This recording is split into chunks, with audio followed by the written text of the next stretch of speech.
जय माता दी। चैत्र मास के चौथे नवरात्र की आप सभी को हार्दिक शुभकामनाएं।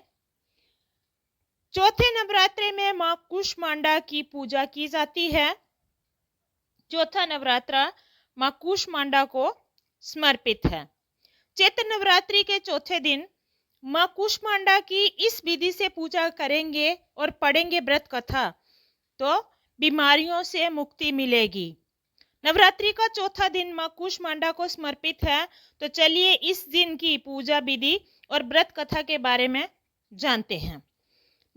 चौथे नवरात्रि में मां कूष्मांडा की विधिवत पूजा की जाती है।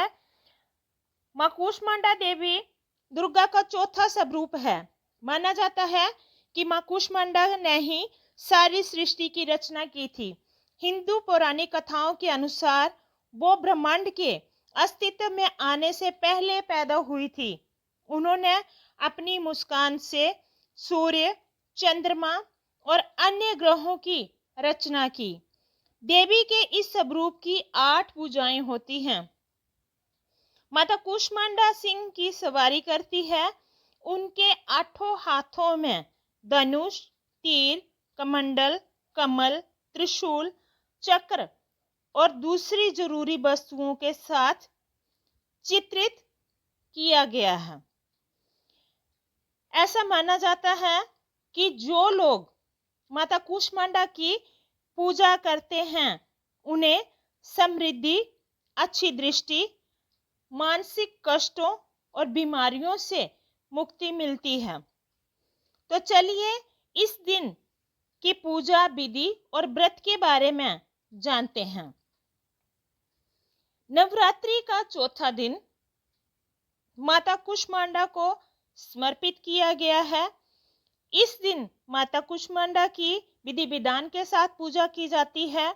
मां कूष्मांडा देवी नवदुर्गा का चौथा रूप है। माना जाता है कि कूष्मांडा ने ही सारी सृष्टि की रचना की थी।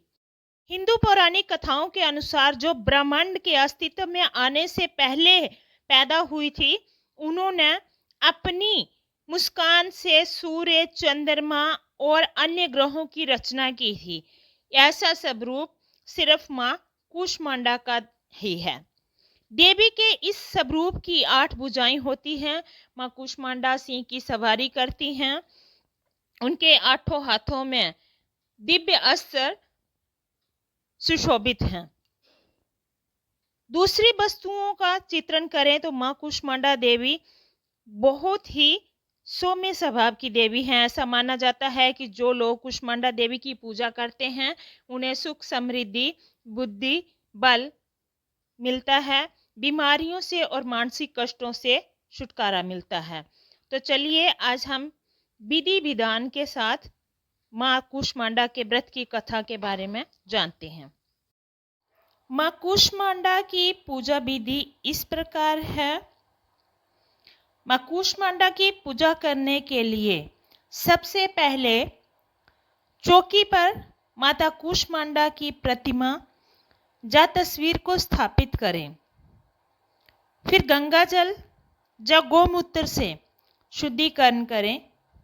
चौकी पर कलश स्थापना के बाद वहीं पर श्री गणेश, वरुण, नवग्रह, षोडश मातृका, सप्तघृत मातृका की स्थापना भी करें।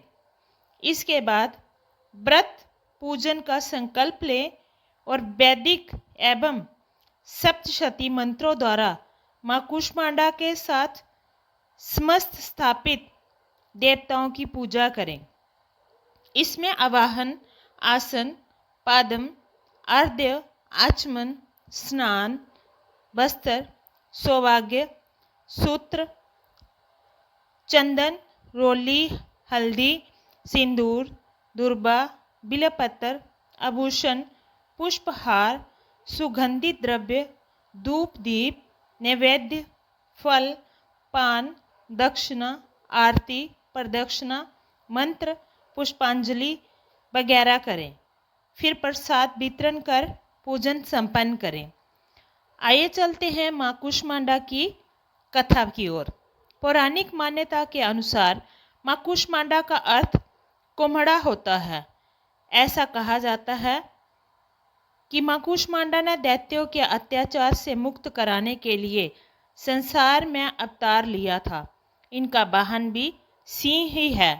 हिंदू संस्कृति में कुम्हड़े को कूष्मांड कहते हैं, इसलिए इस देवी को कूष्मांडा कहा जाता है। पुरानी कथाओं के अनुसार जब सृष्टि का अस्तित्व नहीं था, तब देवी ने ही ब्रह्मांड की रचना की। इन्हें आदि स्वरूपा और आदि शक्ति भी कहा जाता है। माना जाता है कि इनका निवास सूर्यमंडल के भीतर के लोक में स्थित है। इस दिन मां कूष्मांडा की उपासना से आयु, यश, बल और स्वास्थ्य में वृद्धि होती है। 9 दिन माता के 9 नवरात्रों में 9 रूपों की अलग अलग विधि विधान से पूजा की जाती है और सबका महत्व अपना अपना है, अपना अपना विशेष स्थान है। प्रेम से बोलो जय माता दी, जय मां कूष्मांडा की।